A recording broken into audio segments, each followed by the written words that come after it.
나이가 들수록 단백질이 더 중요하다는 말을 들어보신 분들도 굉장히 많이 있을 거예요. 단백질을 충분히 섭취하지 않으면 근육량이 급격히 줄어들게 되는데, 이렇게 되면 또 근력도 같이 약화되고 근감속증을 유발시킬 수도 있어요. 그래서 충분한 단백질을 공급받지 못하면 우리 몸은 뇌기능이 떨어지고 치매나 인지기능 저하의 위험도 점점 커질 수가 있다는 가능성이 있다는 거예요. 필수적인 단백질을 충분히 섭취하기 좋은 음식에는 그럼 과연 무엇이 있을까요? 건강한 습관이 항상 나를 만든다. 건강한 삶을 원하시면 지금 바로 구독을 눌러주세요.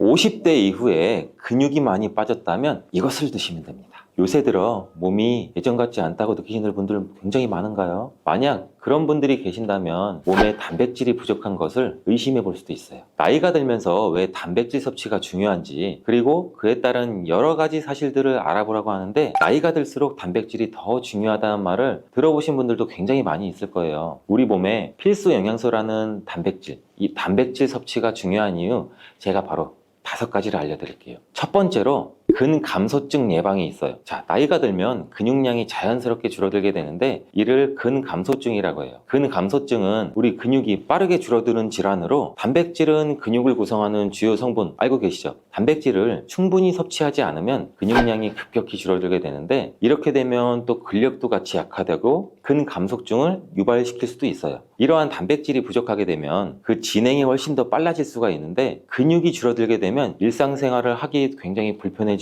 이렇게 되면 근육도 더 감소하게 되고 악순환이 계속 생길 수가 있죠. 단백질 섭취와 운동을 같이 병행하는 게 제일 좋아요. 원래 흔히들 많이 알고 계시잖아요. 단백질이 중요한 이유 두 번째는 면역력 증가예요. 이 단백질과 면역력이 연관이 있다고 하시면서 의아해하시는 분들 굉장히 많아. 뭐가 관계가 있어? 뭐가 연관이 있지? 자, 지금부터 한번 볼 텐데, 단백질은 우리 몸속에 세포 그리고 장기뿐 아니라 수많은 호르몬을 구성하는 굉장히 중요한 요소예요. 또 단백질이 면역 시스템에서 중요한 역할을 하는 항체와 효소를 생성하는데, 백혈구라고 많이들 들어보셨죠? 이 백혈구는 우리 몸의 감염을 인식하고 싸우는 우리 전투부대예요. 주요한 면역세포인데, 이 백혈구가 주로 단백질을 사용해서 우리 몸에 쳐들어온 병원균을 인식하고 항체를 만들어서 병원균을 물리치게 되는 중요한 역할을 해요. 또한 우리 몸의 중요한 면역세포도 감염에 대응할 때 단백질을 쉽게 말해 먹이로 사용해서 신호를 보내고 병원균을 파괴하는 작용을 해요. 그럼 이 단백질이 굉장히 중요하다는 거 아시겠죠? 나이가 들면 들수록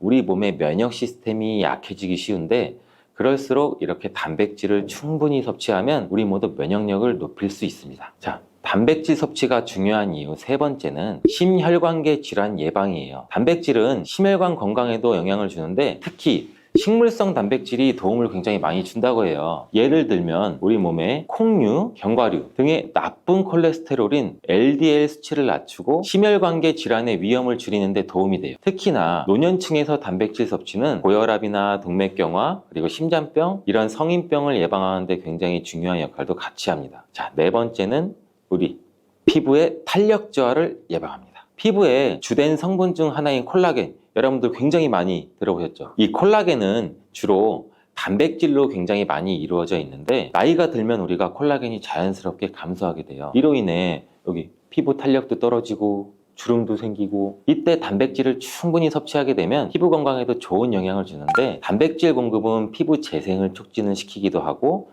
피부 건강도 유지하는 데 도움을 줄 수가 있어요. 자, 5번째는 골다공증 예방입니다. 나이 드신 여성분들은 특히 더 주목해 주세요. 질병관리청의 보도자료에 따르면 대한민국 50세 이상의 골다공증 유병률은 22.5%로 약 5명 중 1명은 골다공증이 있대요. 이런 골다공증이 조용한 뼈도둑이라고 불릴 정도로 초기 증상이 뚜렷하게 보이진 않은데, 우리 여러분들 골다공증이 한번 생기면 이로 인해서 고관절, 척추, 손목 여러 가지 골절이 생기기 쉽고, 이로 인해서 합병증 또한 굉장히 많이 증가될 수가 있어요. 이 골다공증을 예방하는 데 중요한 요소가 바로 단백질입니다. 이 단백질은 뼈를 구성하는 중요한 요소 중 하나인데, 뼈의 건강을 유지하는 데 필요한 칼슘과 함께 이 단백질도 뼈의 구조를 안정화시키고 골밀도를 높여서 골다공증을 예방하는 데 굉장히 중요한 역할을 해요. 한마디로 노년층에서 우리가 흔히 알고 있는 칼슘과 비타민 D와 함께 단백질 섭취를 같이 증가시키면 뼈가 약해지는 것을 막아줄 수가 있어요. 이렇게 중요한 우리 몸속의 단백질이 혹시 부족하게 된다면 무슨 일이 일어날까 생각해 본 적 있으세요? 단백질이 부족하면 여러 가지 신체 기능에 문제가 생겨요. 첫 번째는 인지 기능 저하, 치매. 단백질 부족이 치매를 유발한다니 굉장히 새로운 사실이죠. 연구에 따르면 단백질이 뇌 건강을 유지하는데 아주 중요한 역할을 한다고 하는데, 특히 기억력에 굉장히 많은 영향을 줘요. 단백질은 뇌에서 신경 전달 물질을 만들고 뇌세포의 구조를 유지하는데 굉장히 많이 도움을 줘요. 특히 학습과 기억력에 영향을 주는 이러한 시냅스에서 발생하는 신경 전달 물질을 방출을 시키고 이거를 받아주는 수용체를 활성화하고, 이런 것들이 대부분 단백질에 의해 조절되는데, 예를 들어 NMDA 수용체와 AMPA 수용체는 이 기억 형성에 중요한 역할을 하면서 이것들은 모두 단백질로 구성되어 있어요. 그래서 충분한 단백질을 공급받지 못하면 우리 몸은 뇌 기능이 떨어지고 치매나 인지 기능 저하의 위험도 점점 커질 수가 있다는 가능성이 있다는 거예요. 이러한 단백질 섭취가 우리 몸에 얼마나 중요한 영향을 끼치는지 다시 한번 아셨죠? 또한 단백질이 부족하게 되면 탈모도 일어날 수 있다는 거 여러분들 아세요? 혹시 머리카락이 점점 얇아지고 있거나, 나는 샤워를 하면서 머리를 감는데 하수구 구멍에 머리카락이 한 움큼씩 빠지고, 이렇게 느끼는 분들 굉장히 많을 거예요. 이러한 탈모도 단백질 부족과 굉장히 관련이 많아요. 우리 머리카락이 단백질인 케라틴으로 주로 이루어져 있기 때문에 단백질이 부족하면 머리카락이 자연스럽게 약해지고 그 증상이 점점 심해지면 탈모가 올 수 있어요. 옛날에 촛불을 태우거나 흔히 라이터를 켜서 불을 붙이거나 할 때 머리카락이 타면 곱슬곱슬하게 금방 타고 약간 돼지 비린내 아니면 탄내, 지방 탄내가 올라오잖아요. 우리가 또 흔히 광고로 많이 접하는 탈모 영양제 같은 경우도 맥주 효모 성분과 머리카락을 구성하고 있는 아미노산 단백질로 많이 이루어져 있어서 그 영양제의 대부분이 맥주 효모와 단백질로 구성이 되어 있는 것을 보면은 쉽게 이해가 가실 거예요. 그러니 건강한 모발을 생각한다면 단백질을 잊지 말고 섭취하시는 게 맞겠죠? 그런데 말입니다.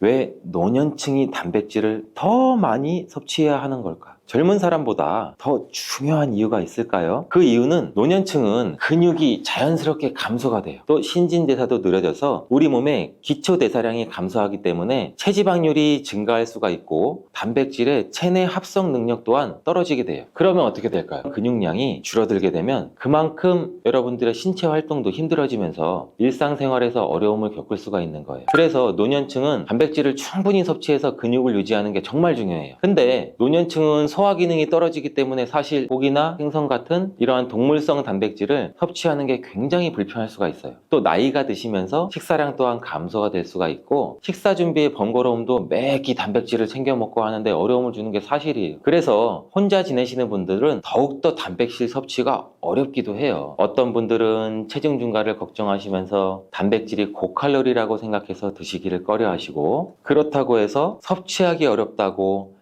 단백질의 섭취를 멀리해서는 절대 안 됩니다. 우리 몸에 이렇게 필수적인 단백질을 충분히 섭취하기 좋은 음식에는 그럼 과연 무엇이 있을까요? 제가 지금 바로 알려드릴게요.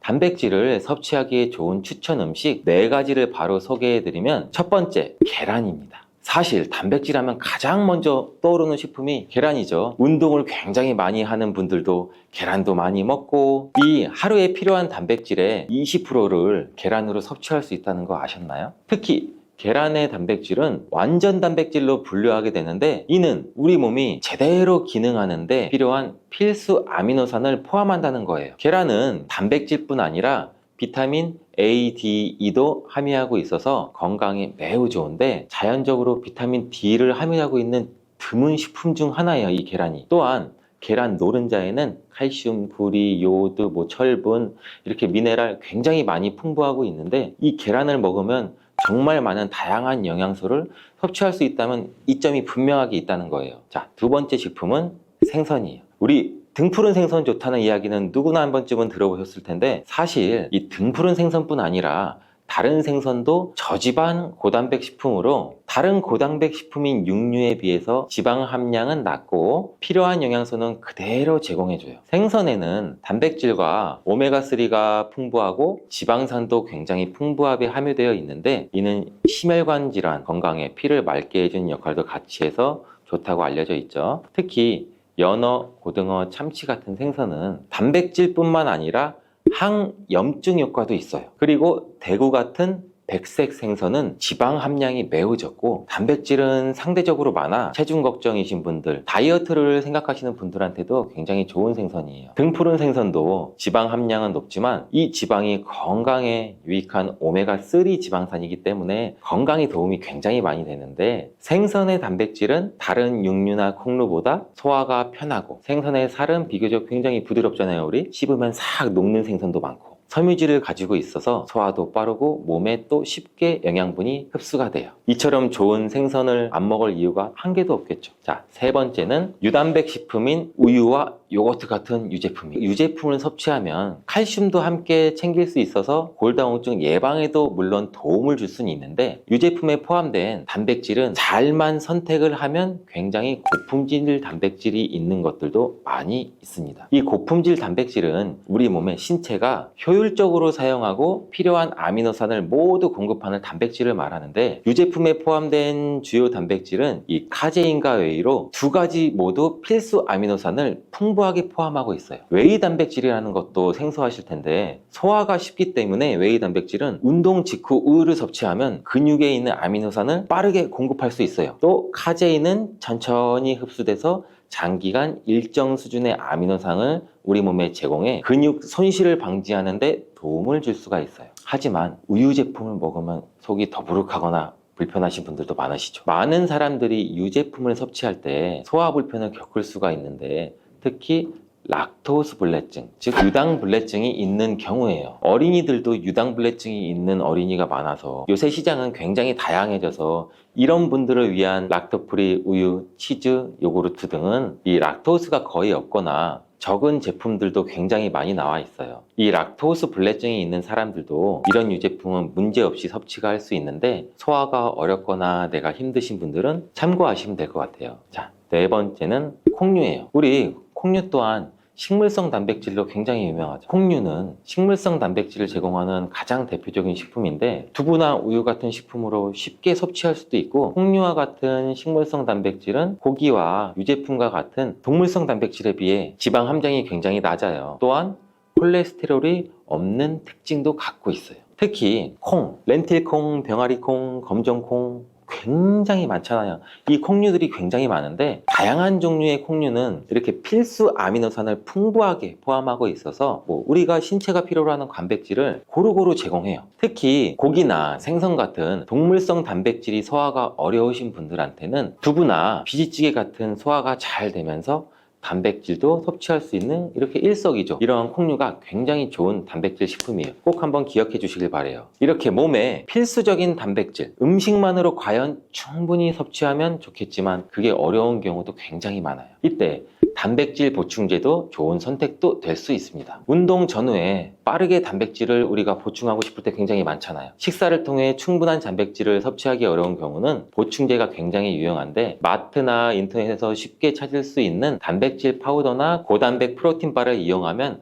간편하게 단백질을 빠르게 보충할 수도 있어요. 하지만 이렇게 간편하게 섭취할 수 있는 제품을 몸에 좋다고 많이 섭취하게 되면 좋을까요? 과량 섭취할 때도 큰 문제가 될 수가 있어요. 한 번에 우리가 과도한 단백질을 섭취하면 신장에서 부담을 줄 수가 있고, 또 우리 몸에 불필요하게 지방으로 쌓일 수가 있죠. 단백질의 하루의 권장 섭취량은 성인 기준 몸무게 1kg당 1g이에요. 하루 권장 섭취량을 지키는 게 꼭 중요한데, 한마디로 보충제는 식사로 부족한 부분을 말 그대로 보충하는 역할만 하고, 식사로 골고루 단백질을 섭취하는 게 가장 이상적입니다. 단백질 섭취 시 간단한 팁을 알려드릴게요. 매 끼니마다 조금씩 단백질을 나눠서 섭취하는 게 단백질의 흡수에는 굉장히 효과적인 거 아셨어요? 모르셨죠? 단백질은 탄수화물과 지방과 다르게 잉여 단백질이라는 게 있어요. 이 잉여 단백질은 우리 몸에 저장이 되지 않아요. 그 때문에 한 번에 과량으로 섭취하면 소화가 어려워지고 또 우리 신장에 부담을 줄 수가 있어요. 필요 이상의 단백질은 어느 정도 흡수되고 배출이 되기 때문에 번거롭더라도 매일 조금씩 매 끼니마다 나눠서 섭취하는 게 중요합니다. 고기 좋아하시는 분들 손 들어보세요. 채소 좋아하시는 분들 손 들어보세요. 이제는 다 같은 단백질이라고 생각하지 마시고 동물성 단백질, 식물성 단백질을 골고루 섭취해야 해요. 동물성 단백질은 이 식물성 단백질에는 부족한 아미노산이 풍부하고 식물성 단백질은 또 동물성 단백질에 비해 지방이 적고 섬유질도 같이 섭취할 수가 있어요. 우리가 평상시에 먹는 한식은 사실 단백질 섭취에 굉장히 좋은 음식인데 우리 식탁에 단백질이 풍부한 계란, 생선, 두부, 콩 이것들을 반찬으로 두어 개만 먹어도 굉장히 쉽게 매 끼마다 몸에 필요한 단백질을 섭취할 수가 있어요. 전 세계 위암 발병률 1위, 전 세계 대장암 발병률 1위 대한민국. 듣기만 해도 내 건강에는 이상이 없는지, 어떻게 하면 예방할 수 있는지 걱정스러운 생각이 꼬리에 꼬리를 물기 시작하는데요. 현대인들이 가장 두려워하는 질병은 과연 무엇일까요? 아프지 않으면 가장 좋겠지만 저는 치매, 암, 당뇨 이 세 가지가 가장 두렵고 무서워요. 저뿐만 아니라 많은 현대인들이 두려워하는 질병 중 하나가 암일 건데 이 암도 췌장암, 유방암, 위암, 간암, 폐암 등등 종류도 굉장히 많은데 이만큼 종류도 다양하고 그만큼 원인도 굉장히 많지만 국제암연구소에 따르면 암의 주요 원인이 유전이 5%, 흡연이 20%, 식습관은 30%를 차지한다고 해요. 유전적인 요인이 굉장히 클 거라고 많이 생각들 하시는데 식습관이 가장 큰 요인이라고 하니 갑자기 저도 제 하루를 돌아보게 되네요. 오늘은 무엇을 먹었는지, 내일은 뭘 어떻게 먹을지, 나는 그동안 어떤 것들을 어떻게 먹고 있었나라는 생각도 들면서 건강을 위해 하는 운동과 영양제 섭취는 잠깐 중단하더라도 당장에 눈에 띄는 큰 문제는 없지만 식사는 우리가 살아가면서 안 할 수 없겠다라고 생각했어요. 그렇다면 암을 예방하기 위해서라도 가장 먼저 체크해야 될 부분이 식습관이라는 생각이 들죠. 특히 우리나라 암 환자의 경우 발병 원인 대부분이 식습관과 관련 있는 것으로 나타났다고 하는데 늦었다고 생각하지 마시고 음식의 유혹에서 벗어나 좋은 식습관을 만드셨으면 좋겠습니다. 좋은 식습관을 들이기 전에 먼저 나쁜 식습관을 알아보고 개선하는 것이 중요하다고 생각되어 암 환자를 만드는 최악의 식습관 첫 번째를 먼저 알려드릴게요. 바로 육식 위주의 식단입니다. 우리 집은 고기 반찬 없으면 밥을 못 먹어요. 우리 애들은 고기 없으면 못 먹어. 나는 고기 없으면 못 먹어. 혹은 늙어서는 단백질 섭취가 필수야. 힘을 쓰려면 고기를 먹어야 돼. 이런 생각하시는 분들 굉장히 많아요. 근데 이런 분들 주목해 주세요. 육류를 드시는 이유 중 하나가 나이가 들면 근육이 감소하기 때문에 단백질을 섭취해야 우리 몸의 근감소증을 줄일 수 있고 기력 회복에도 좋다고 생각하기 때문일 거예요. 근데 게다가 철분, 아연, 비타민 등 여러 영양소를 풍부하게 함유하고 있어서 에너지를 북돋아주고 면역 강화에도 도움되는 건 사실이에요. 하지만 일부 연구에서는 과도한 육류의 섭취는 대장암의 위험도를 높일 수 있다고 얘기하고 있습니다. 육류 자체에는 아무런 해가 없지만 이것을 어떻게 얼마나 먹느냐에 따라 문제가 발생할 수 있다는 거예요. 그렇다면 어느 정도가 적당한 섭취량일까요? 개인의 성별, 체중, 연령에 따라 차이가 많이 있지만 성인 기준으로 보면 하루 평균 60에서 100g 정도가 적당하다고 합니다. 60g 정도를 예를 들면 달걀 하나 정도의 부피인데요. 이렇게 삼겹살을 구워 먹거나 불고기 등을 먹는다고 가정했을 때 무조건 60g 이상은 당연히 드실 거예요. 여러분들도 1인분, 반인분만 드시지 않잖아요.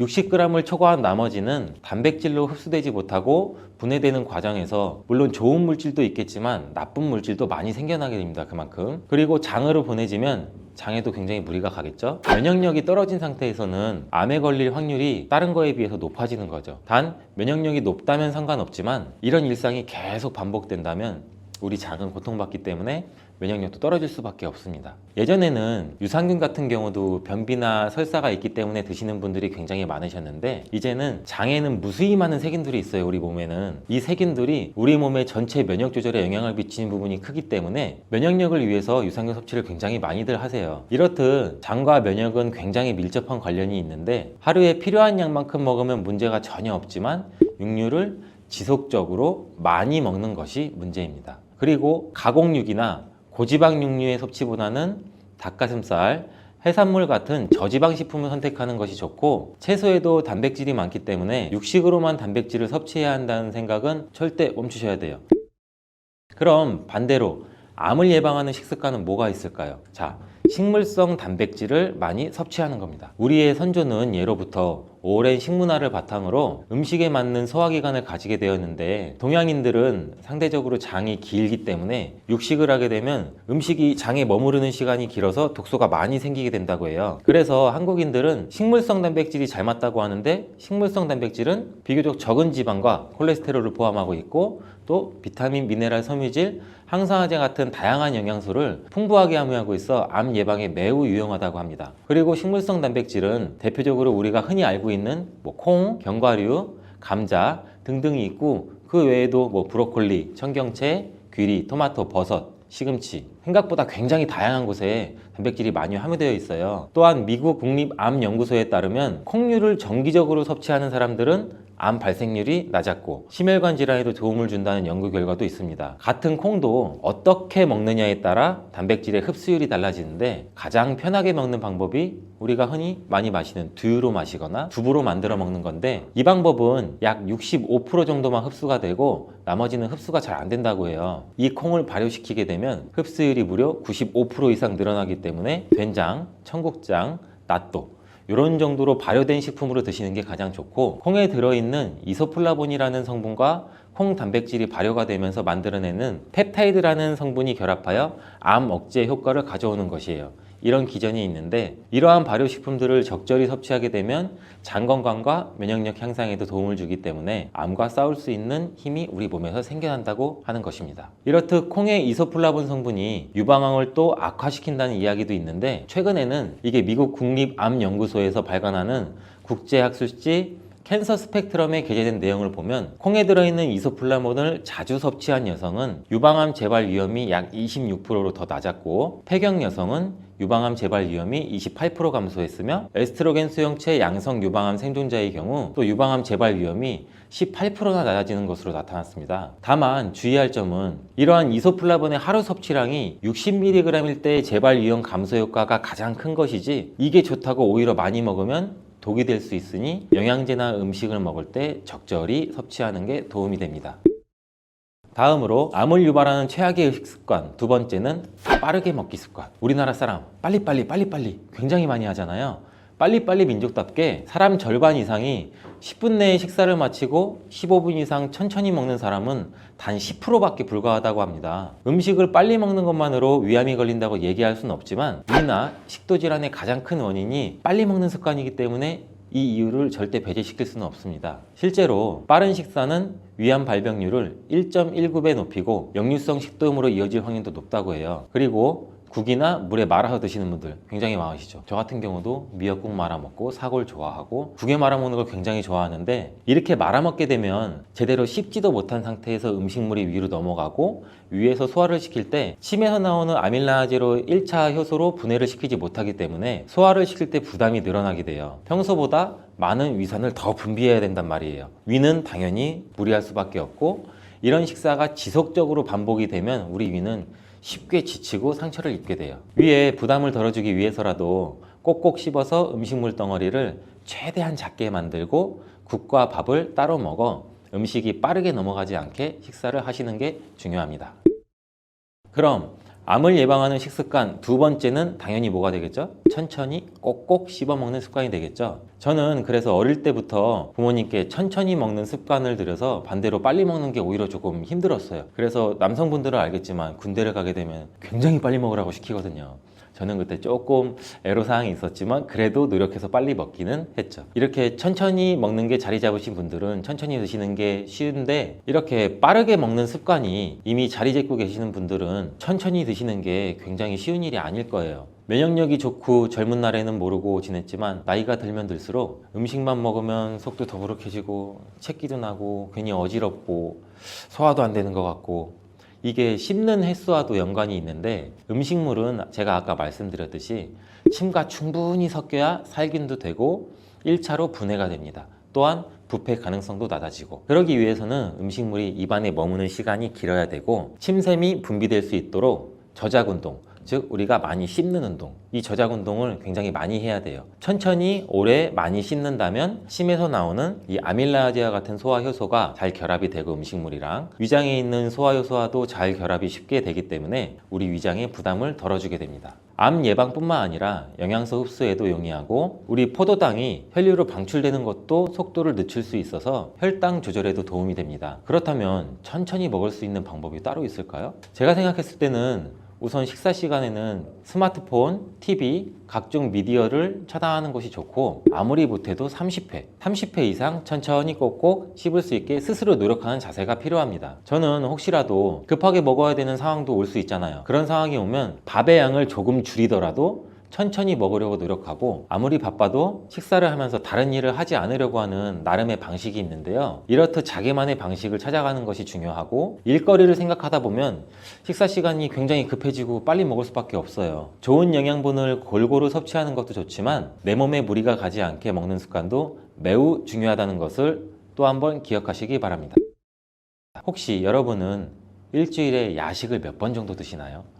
야식 생각하면 야식을 끊는 사람들은 굉장히 대단하다고 생각해요. 저는 야식만큼 맛있는 게 없거든요. 근데 암 환자를 만드는 최악의 식습관 마지막 세 번째가 바로 야식입니다. 24시간 먹고 싶은 것을 배달시켜 먹을 수 있는 나라는 우리나라 뿐이에요. 게다가 24시간 운영되는 편의점에 새벽 늦게까지 문 열린 식당들도 많고 그만큼 야식을 찾는 사람이 많다는 건데 이러한 야식은 고열량, 고지방에 자극적이고 맵고 짜고 달고 이런 음식이 굉장히 많고 거기다가 술까지 곁들이는 경우가 굉장히 많죠. 늦게까지 일을 하거나 고강도의 업무 그리고 또 뭐 스트레스 같은 거에 많은 날에는 내가 오늘 이렇게 열심히 일했으니까 먹어도 돼 이런 보상 심리까지 작동해서 정말 더 자극적인 음식을 찾게 돼요. 한잔 하면서 스트레스 풀고 근데 그런 게 굉장히 안 좋다는 거예요. 그리고 또한 음식물이 소화될 틈도 없이 쓰러지듯 집에 들어가서 잠을 자게 되죠. 술 많이 먹었으니 피곤하고. 이에 대해서 또 연구들이나 논문들 같은 경우도 굉장히 많은데 바르셀로나 세계보건연구소에서는 남성과 여성 1,300명 대상으로 연구를 진행했어요. 분석 결과 저녁 9시 이후에 음식을 먹고 2시간이 지나기 전에 잠들었을 경우 그렇지 않은 사람들에 비해서 암에 걸릴 확률이 무려 25%나 높다고 얘기했습니다. 우리는 자고 있지만 밤늦게 음식을 먹은 내장기관은 일을 해야 돼요. 왜? 일거리를 줬으니까. 내장기관은 잠들지 못하고 계속 스트레스를 받으면서 주물러야 되고 효소 분비해야 되고 굉장히 스트레스 받고 우리 내장기관이 탈이 나죠. 결국엔 역류성 식도염, 소화불량, 비만 이렇게 심혈관계 질환에도 좋지 않으니 야식은 정말로 반드시 끊어내야 되는 습관 중에 하나입니다. 그렇다고 아예 끊을 수는 없겠죠. 그래도 너무 잦은 야식은 하지 마시고 어느 정도 적당히 하시면 좋을 것 같습니다. 만약에 회식같이 정말 어쩔 수 없는 상황이 생긴다면 고기를 먹더라도 식이섬유가 많은 채소 위주를 같이 곁들여 드시려 노력해 보시고 바로 잠들기보다는 집에 들어가기 전에 짧게라도 걷거나 서서 소화를 시키고 동네 한 바퀴 천천히 돌면서 주무시는 것을 추천드립니다. 그렇다면 무엇을 어떻게 먹으면 암 예방에 도움이 될까요?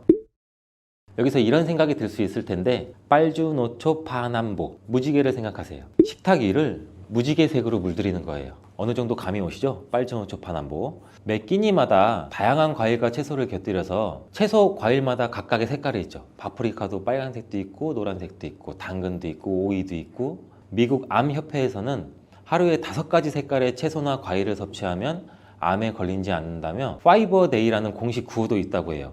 이렇게 과일과 채소가 가진 천연색소가 몸속에 있는 나쁜 활성산소를 제거하고 각종 질병을 예방한다는 연구 결과도 굉장히 많이 있어요. 빨간색은 암세포 성장을 억제하고 면역 기능을 향상시켜주면서 초록색은 대장암이나 전립선암, 유방암 같은 호르몬 관련된 암 위험도를 낮춰주며 노란색은 항암 효과, 유방암에 도움이 된다고 합니다. 이 외에도 보라색은 암 성장 억제 효과, 흰색은 위암, 간암, 유방암, 대장암 예방과 강한 항균 작용을 한다고 해요. 그리고 잎이나 줄기, 뿌리도 골고루 드시는 게 좋고 이왕이면 제철 과일, 제철 채소, 제철 식물 이렇게 제철에 나오는 것을 활용하면 굉장히 좋습니다. 아무리 좋은 식당이라고 하더라도 많이 드시면 우리 몸은 부담을 느낄 수밖에 없는데 당연히 과식은 금물입니다.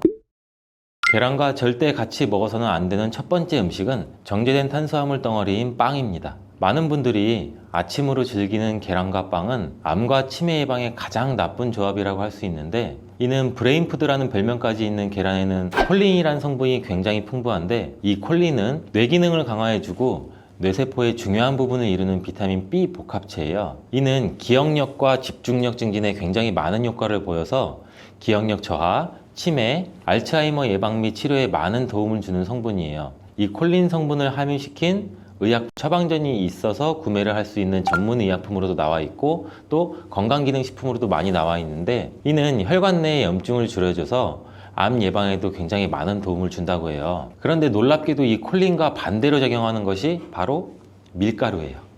이 밀가루는 75% 이상이 탄수화물로 구성되어 있고, 이런 저품질의 탄수화물이 많은 빵을 먹게 되면 혈당 수치가 올라가는 혈당 스파이크, 이 혈당 스파이크는 갑자기 혈당이 치솟는 경우거든요. 이게 발생하고 이로 인해서 혈관이랑 뇌세포에도 손상을 줘요. 계란과 빵을 같이 먹게 되면 우리 몸에서는 마치 전쟁이 일어나는 것처럼 그런 현상이 일어나게 되는데, 어떤 현상이냐면 계란 속에 들어있는 콜린은 뇌세포를 보호하기 위해서 방어막을 형성하려 하는데, 이때 빵에서 나온 탄수화물에 의해 생성된 독소가 이 방어막을 파괴하게 돼요. 계속 싸우고 전쟁을 일으키는 거죠. 특히 백미로 이루어진 쌀밥, 빵 같은 정제된 탄수화물로 된 음식을 자주 섭취해서 고혈당 상태에 놓인 경우에는 건강이 더 악화되기 쉬워요. 이러한 인슐린 저항성도 증가되고 만성적인 염증으로 인해서 콜린이 역할을 제대로 하지 못하게 돼요. 이러한 혈관 내의 싸움은 고혈압이나 동맥경화와 같은 심혈관 질환을 일으키고 인슐린 분비 이상으로 당뇨병까지 초래할 수 있고, 만성염증은 암이나 치매의 뇌질환 같은 경우로 유발할 가능성도 있습니다. 그렇기 때문에 건강을 생각한다면 계란과 함께 정제된 밀가루를 사용하지 않은 통밀빵, 곡물빵, 이런 다른 음식들을 선택하는 것이 좋은 선택이 될 수가 있습니다. 또한 레몬과 같은 강산성 과일도 계란과 함께 먹으면 안 됩니다. 왜냐하면 이 강산성 과일은 높은 산도가 있어서 계란의 단백질 구조에 영향을 미치는데, 레몬이나 다른 강산성 과일에 포함된 산이 계란 속의 단백질과 반응하면 단백질이 응고가 돼요. 굳어요. 그래서 소화가 어려워질 수가 있고, 이를 통해서 위나 소화기관 내에서 단백질 응고를 유발시켜서 소화 과정도 방해하고 우리가 더부룩해지고 소화로 인한 질병이 발생할 수 있는 거죠. 특히 단백질의 소화랑 흡수가 저해되면 속이 더부룩한 불편함으로 시작돼서 심한 경우에는 배가 아픈 복통, 그리고 설사와 같은 증상이 나타날 수 있는데, 계란을 섭취할 때는 레몬이나 다른 강산성 과일과 함께 드시는 것을 피하는 게 좋습니다. 두유와 콩국물과 계란을 함께 같이 먹는 것도 좋지 않습니다. 아침 식사로 두유와 계란을 드시거나 체중 관리와 다이어트를 위해 섭취하는 분들이 굉장히 많아지고 있는데, 이 두유 속에 들어있는 트립신이라는 성분이 있는데, 이는 계란에 들어있는 알부민과 같이 결합해서 영양소를 파괴하게 돼요. 이 계란은 노화로 인해서 근육 손실과 근육 강소증에 예방이 되는 우수한 단백질을 굉장히 많이 포함하고 있는데, 계란 자체에는 비타민도 풍부하고 미네랄도 풍부해요. 근데 이 두유랑 함께 섭취할 경우는 이 영양 성분들의 이점을 충분히 얻지 못하게 되는 결과를 초래하는데, 혹시 계란과 녹차나 홍차 같은 경우도 함께 드신 적이 있어요? 이러한 차들도 피해야 돼요. 그 이유는 찻잎 속에 있는 탄닌이라는 성분이 계란의 단백질과 결합을 해서 탄닌 단백질을 형성하게 돼요. 이는 우리 위랑 장에 문제를 일으킬 수 있고, 이 탄닌 단백질은 우리 몸의 장의 연동운동, 올라가고 내려가고 장이 주물떡거리고 우리가 변을 잘 보아야 되는데, 이런 장의 연동운동까지도 늦추게 되고 또 장내 환경도 악화시켜서 변비를 유발할 수도 있고, 아니면 발암물질의 체내 흡수 가능성을 높일 수가 있어요. 이렇게 탄닌과 계란의 조합이 건강에 악영향을 주기 때문에 계란과 감을 함께 드시는 것도 안 좋습니다. 계란을 먹은 뒤에 감을 드시면 가벼운 두통과 설사, 그리고 구토 증상까지 나타날 수 있으며, 심각한 경우에는 급성 위장병이 나타날 수 있고 또 폐결석도 나타날 수 있어요. 이런 이유도 감에 들어있는 탄닌 성분이 단백질 소화 기능을 방해하기 때문인데요. 이러한 탄닌은 위와 소화기관 안에서 단백질과 결합해서 덩어리를 형성하고 단백질의 분해 요소일 작용을 방해하기 때문입니다. 계란과 함께 섭취할 때는 탄닌이 들어있는 음식은 위험할 수 있습니다. 또 하나, 계란과 절대 함께 먹으면 안 되는 음식 중으로는 햄과 같은 가공육이 있습니다. 계란과 가공육의 조합은 정말 최악인데요. 계란은 고단백질인 필수 아미노산 비타민 B군을 풍부하게 함유하고 있지만 가공육과 같은 햄은 나트륨과 포화지방이 높은 경향이 많아요. 이런 가공육은 과도한 나트륨의 섭취랑 포화지방의 증가로 이어질 수 있으며, 이를 계속 섭취하게 되면 혈관에 나쁜 콜레스테롤이 축적돼서 동맥경화와 같은 심장병, 뇌졸중, 이런 심혈관 질환 위험도 증가시킬 수가 있습니다. 또한 가공육에 포함된 첨가물과 방부제는 소화를 방해하고 장내 환경에 안 좋은 영향도 미칠 수가 있고, 계란을 드시는 것을 꺼려 하시는 분들은 계란이 콜레스테롤 수치를 올려서 우리 몸에 건강에 해롭다고 생각하시는 분들도 굉장히 많은데, 이 생각이 틀렸다는 것을 제가 알려드릴게요. 유독 계란이 콜레스테롤을 높여서 성인병을 유발하는 주범인 듯한 이야기는 왜 생길 걸까요, 도대체? 콜레스테롤이 함유된 식품은 계란 말고도 정말 많은데, 그 이유는 계란 한 알에 들어있는 콜레스테롤 양이 사람이 하루 섭취해야 할 콜레스테롤 양의 65%나 되기 때문입니다. 콜레스테롤 양만 따지면 계란 하나를 먹었다면 콜레스테롤이 든 다른 음식은 무조건 피하셔야 돼요. 근데 놀랍게도 계란은 이렇게 많은 콜레스테롤을 가지고 있는 동시에 콜린이라는 영양소까지 다량 함유하고 있어요. 이 콜린은 나쁜 콜레스테롤을 간으로 옮겨서 제거하는 기능도 갖고 있는데, 좋은 콜레스테롤인 HDL 수치도 같이 높여주는 거예요.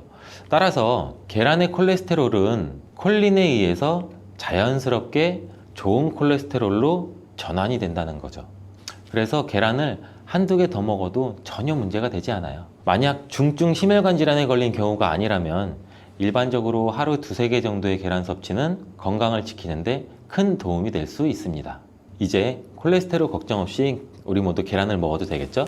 당뇨가 있으신 분들도 마찬가지예요. 50대 이후가 되면 당뇨 환자가 급격히 많아지게 되는데, 당뇨는 정말 무서운 병이에요. 당뇨는 당뇨 한 가지만으로도 위험하지만 당뇨로 인한 고혈압, 심근경색, 뇌졸중, 치매, 다른 질병을 유발시키기 때문에 그런데, 당뇨의 원인 중 하나는 비만이 있는데, 이 비만 관리가 바로 당뇨 관리로 직결된다고 해도 과언이 아니죠. 근데 비만을 일으키는 원인 중 하나가 아침을 먹지 않는 것이라는 사실 여러분들 알고 계신가요? 이 경희대학교 연구팀이 발표한 논문에 따르면 아침 식사를 먹지 않는 사람은 그렇지 않은 사람보다 이 비만 위험이 1.5배나 높았고, 당뇨병 위험은 무려 2.1배나 높았습니다. 이렇듯 아침 식사를 거르면 우리 몸의 대사가 천천히 느려지면서 혈당 조절에도 좋지 않은 영향을 미치게 되는데, 이런 위험은 젊었을 때 발생하지 않아요. 차곡차곡 쌓여서 특히 중년 이후에 더 크게 나타나는데, 나이가 들면서 기초 대사량이 줄어들고 활동량도 감소하고 근육량도 감소하기 때문입니다. 따라서 나이가 들어갈수록 우리는 아침 식사뿐만이 아니라 규칙적인 식사를 하는 습관이 매우 중요한데요. 아침 식사에 가장 좋은 음식이 바로 계란입니다.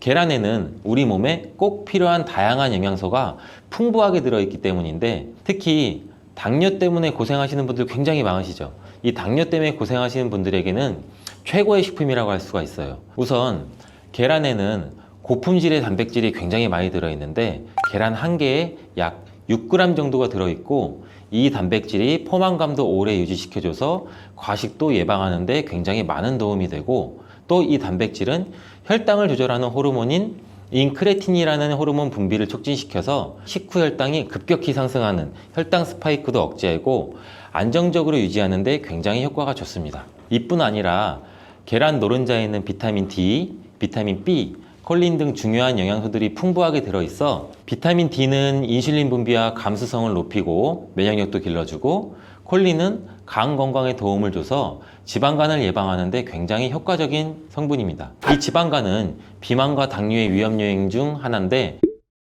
이렇게 좋은 계란도 함께 먹으면 우리 몸에 보약이 되는 굉장히 좋은 음식들이 있는데, 더욱 풍부한 영양을 섭취할 수 있고 당뇨와 비만 관리에도 도움이 되는 음식들이 있어요. 계란과 토마토는 빼놓을 수 없는 최고의 음식 궁합입니다. 계란과 토마토, 이 둘의 궁합은 영양학적으로만 보더라도 굉장히 이상적이에요. 계란은 아까 말씀드렸듯이 단백질, 비타민 B군, 그리고 필수 아미노산을 굉장히 많이 함유하고 있는데, 한편 토마토는 우리가 흔히들 많이 알고 계시죠. 비타민 C, 그리고 항산화 물질인 라이코펜을 굉장히 많이 함유하고 있어요. 그래서 이들이 만날 때 서로의 영양적 가치가 굉장히 배가 되는 거죠. 토마토 속의 라이코펜은 지방에 용해되기 때문에 계란과 같이 먹을 때 그 흡수율이 굉장히 높아지는데, 이러한 조합은 우리 심혈관 건강을 지키고 면역력을 높이는 데 아주 효과적이고, 토마토에 들어있는 비타민 C는 계란에 들어있는 철분의 흡수를 돕기 때문에 빈혈 예방에도 굉장히 좋습니다.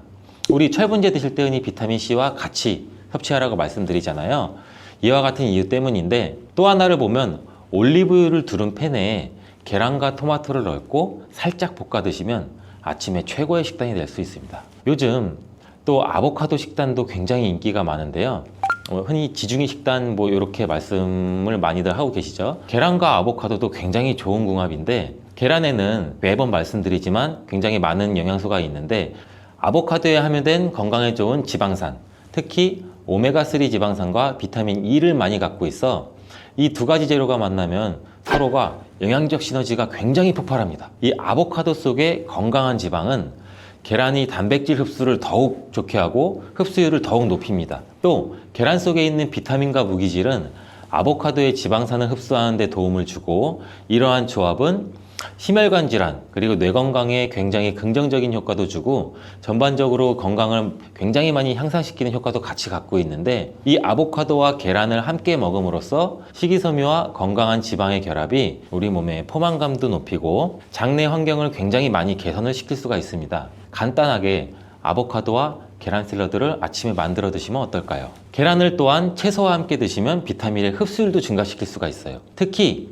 호박을 섭취하면 부교감 신경을 활성화시켜서 마음을 안정시키고 또 불안감 및 긴장을 완화시켜 주는데 높은 효능을 발휘합니다. 스트레스는 만병의 근원이라고 하는데, 이 계란과 호박을 함께 드시면 스트레스는 물론 몸의 피로도 같이 줄여주기 때문에 비타민 A와 베타카로틴이 많은 호박을 섭취하면 또 눈 건강에도 굉장히 유익하다고 합니다. 계란에 함유된 루테인과 지아자틴과 같은 카로틴노이드 성분과 함께 작용하여 강력한 항산화 효과를 발휘하고 망막을 보호하고 황반색소 밀도도 유지시키고 녹내장 또 퇴행성 안구 질환의 발병률도 낮춰줄 수 있습니다. 우리 흔히 많이 드시는 눈 영양제 조합을 보면은 루테인, 지아잔틴, 항산화 물질인 아스타잔틴, 또 베타카로틴과 이렇게 다 같이 구성이 되어 있는 걸 보셨을 거예요. 그 이유가 바로 여기에 있습니다. 최근에 시야가 뿌옇게 느껴지는 분들이 계란과 호박을 곁들인 식사를 하시면 더욱 좋답니다. 계란과 완벽하게 어울리는 다른 식재료 중 하나는 치즈가 있습니다. 치즈는 그 맛이 좋을 뿐만 아니라 영양학적으로도 계란과 아주 좋은데, 계란이 완전 식품으로 여겨질 정도로 여러 영양소를 가지고 있음에도 불구하고 상대적으로 칼슘 함량은 굉장히 낮아요. 근데 유제품인 치즈는 칼슘을 풍부하게 함유하고 있어서 이를 보완해 줄 수가 있죠. 특히 유제품 중에서는 치즈는 계란과 굉장히 잘 어울리는데, 치즈는 발효된 우유에서 만들어지면서 그 발효 과정에서 유산균이 작용해 단백질 함량이 감소해서 과다한 단백질의 섭취를 피하면서도 서로 영양적 혜택을 굉장히 많이 보완할 수가 있어요. 이 사과도 계란과 정말 잘 어울리는 식품인데, 다양한 영양소가 계란에 굉장히 균형 있게 포함되어 있는데, 이 비타민 C와 식이섬유가 상대적으로 적은 편이라는 점에서 사과가 이를 완벽하게 보완해 줄 수가 있어요. 사과는 비타민과 식이섬유가 많아서 장 기능을 활성화하고 배변을 원활하게 하는 데 기여할 뿐만 아니라 혈관에 누적된 해로운 콜레스테롤도 없애 동맥경화, 심장질환, 뇌졸중 등 심혈관 질환을 예방하는 데 도움을 많이 줘요. 특히 단백질 소화에 매우 이롭다는 점에서 계란 섭취 후 소화가 약간 더부룩하게 느껴지시는 분들이라면 이때 사과를 드신다면 소화액 분비를 촉진시켜서 소화를 도움을 줄 수 있습니다. 오늘도 똑똑하고 건강한 식습관을 위해 노력해보면 어떠신가요? 건강한 습관이 나를 만든다. 잊지 않기를 바라겠습니다.